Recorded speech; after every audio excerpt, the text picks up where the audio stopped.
giving that pleases God. This passage of Scripture is distinct and very clear in its presentation of the type of giving and the giver that pleases God.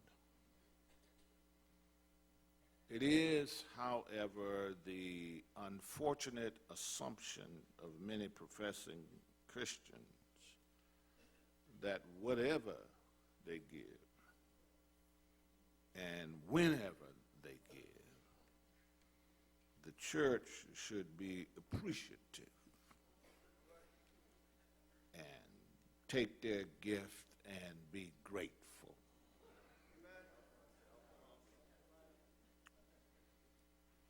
This attitude is obviously incongruous with what it means to be a Christian. But the surprising truth is that it is one that's very much alive and prevalent in our churches today.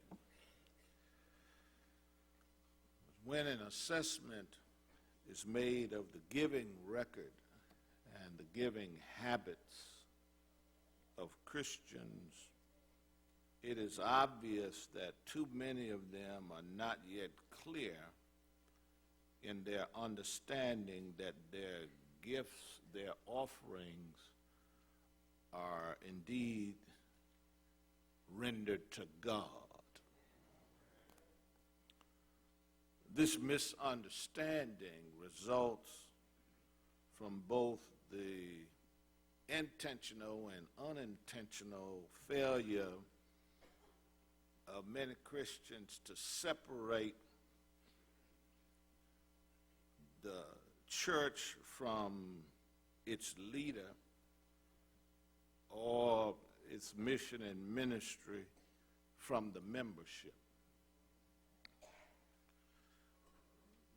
See, in this divine plan, God uses men,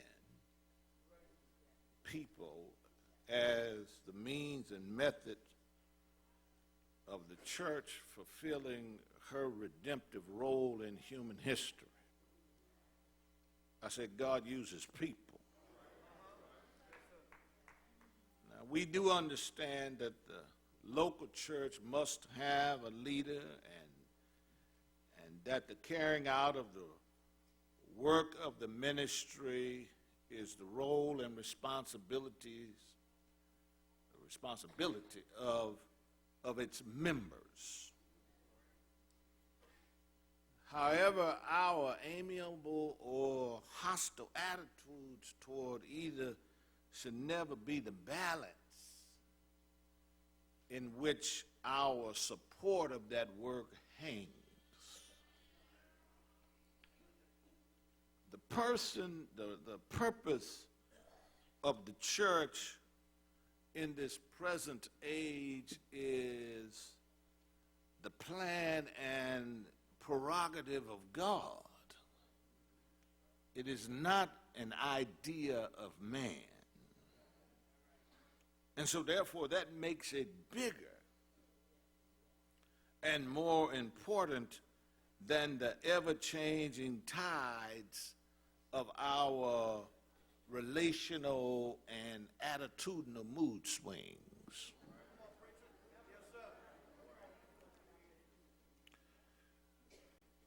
This disturbing truth that is clearly visible in the giving patterns of those who compromise the household of faith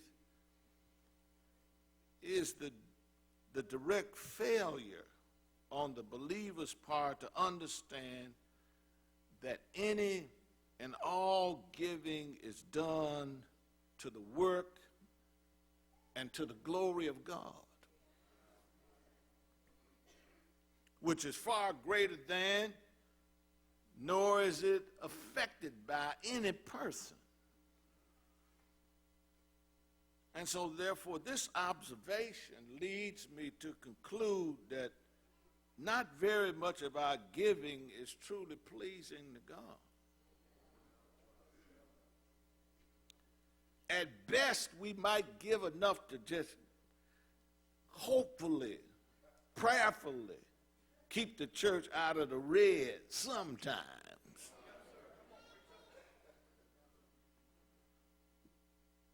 But then we have to ask, is being in the black pleasing? If the church is to ever have the financial wherewithal to support its material needs and effectively carry out her mission and ministry to this present age, there must be revival in stewardship of giving, in the stewardship of giving, so that every believer's giving is such that pleases God. You know, Paul in this passage expresses his displeasure to having to write superfluously or redundantly to the church. That's how the first verse in the King James translation, he says that he's writing some.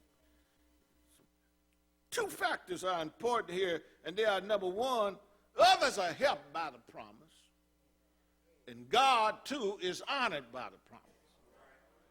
So we have help and honor that is connected with our promise.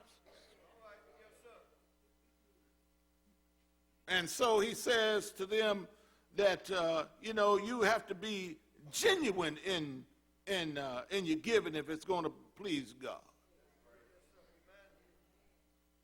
But that's not all that he said. He said that giving that pleases God is generous. Let me alliterate this for you. First, it's genuine, and then it's generous. In verses 4 and 5, it says, if any of the people from Macedonia come with me and find that you're not ready, we're going to be ashamed. And you ought to be ashamed too. So I thought I would, ask some brothers to go ahead. I'm going to send out some emissaries ahead of me so they can get to you by the time I get there, you'll be ready. And, everything will be, as we used to say, copacetic. Whatever that means.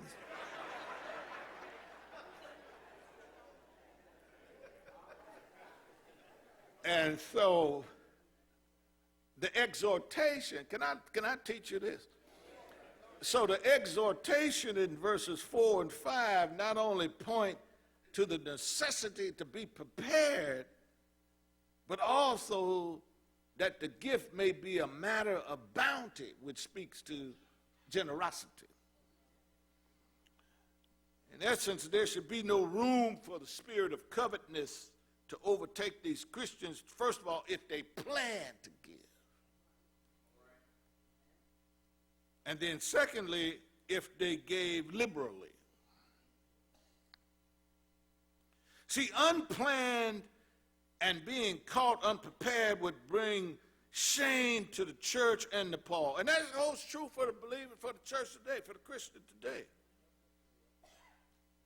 who is unprepared to give. For the Christian who gets up on this first Sunday morning of this fourth quarter of this year, unprepared, not planning to give today.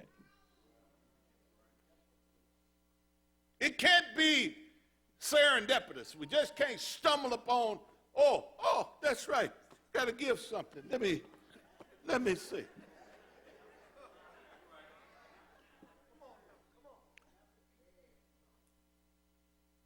The coming of Christ and the work of redemption on Calvary was the plan of God. Jesus didn't just mess around and got himself in trouble in a jam and couldn't get out and he ended up getting killed. It was the plan of God. You ought to go back and read Genesis. It was the plan of God. For the scarlet, theologically, what we call the scarlet thread of redemption begins in Genesis and takes us all the way to a hill called Golgotha.